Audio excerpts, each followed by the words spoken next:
Assalamualaikum warahmatullahi wabarakatuh. Asyhadu an la ilaha illallah, astaghfirullah, as'alukal jannah wa a'udzubika minan nar. Allahumma innaka afuwun tuhibbul afwa fa'fu anni. Anak-anakku yang soleh dan solehah, alhamdulillah pada hari ini kita sudah memasuki 10 hari Ramadan yang kedua, di mana biasanya ini ya, di 10 hari yang kedua ini rasa capek mulai menggelayuti tubuh kita. Padahal Ramadan masih 15 hari lagi ke depan. Begitu juga sifat malas. Nah, biasanya sifat malas mulai menggelitik hati kita, mulai meniup-niupkan kemalasan di dalam hati kita. Sementara kita tidak ingin Ramadan berlalu dengan sia-sia. Nah, di saat ini biasanya kita punya angan-angan atau punya pertanyaan, ada nggak ya kira-kira amalan yang ringan tetapi pahalanya gede, amalan yang ringan tetapi pahalanya berat di mizan. Nah, amalan yang tidak bersusah payah tetapi pahalanya melimpah. Anak-anakku sekalian, sebenarnya banyak hadis yang mengajarkan hal itu. Salah satunya adalah kalimatan khafifatan 'alal lisan, sakilatan fil mizan, habibatan ilar rahman.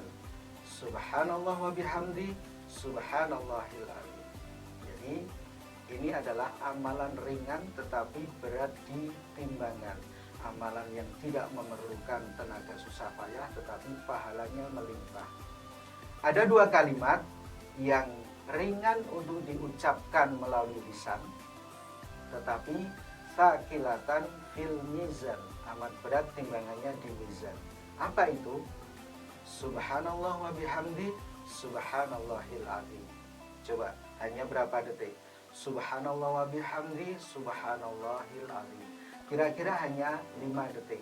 Ringan sekali bukan? Nah, hanya mengucapkan subhanallah wa bihamdi, subhanallahil azim. Pahalanya itu lebih berat daripada bukit Uhud. Timbangannya di mizan lebih berat daripada bukit Uhud. Jadi hanya dengan subhanallah wa bihamdi, subhanallahil azim, maka kita akan memperoleh pahala yang beratnya melebihi beratnya bukit Uhud. Dan ingat, dua kalimat tadi amat sangat disukai oleh Allah. Orang yang mengucapkan subhanallah wa bihamdi, subhanallahil azim akan dicintai oleh Allah. Nah, ketika sudah dicintai oleh Allah, berarti apapun yang akan kita minta, insya Allah akan dikabulkan oleh Allah. Itu yang pertama. Amalan yang ringan di mulut, amalan yang ringan di lisan, tetapi berat di timbangan dan dicintai oleh Allah. Subhanallah wa bihamdi, subhanallahil azim. Kemudian apalagi? Amalan yang ringan tidak susah payah tetapi bisa memperoleh pahala yang berlipat atau pahala yang berlimpah. Nah, di zaman sekarang kalian sudah punya HP. Nah, gunakan HP itu untuk hal-hal yang bersifat kebaikan. Contohnya repost kebaikan. Nah, jadi kalian bisa kopas sharing-sharing kebaikan atau sharing-sharing tentang kebajikan atau tentang ayat-ayat Al-Quran. Nah, itu termasuk perbuatan yang ringan tetapi besar sekali pahalanya. Karena di dalam Islam ya kan, barang siapa yang menunjukkan satu jalan kebaikan dan ada orang lain yang mengikutinya, maka dia akan memperoleh kebaikan yang sama. Barang siapa yang di dalam Islam mencontohkan satu perbuatan baik dan perbuatan baik itu dicontoh dan dilakukan oleh orang lain, maka dia mendapatkan pahala yang sama dengan orang yang mencontohnya.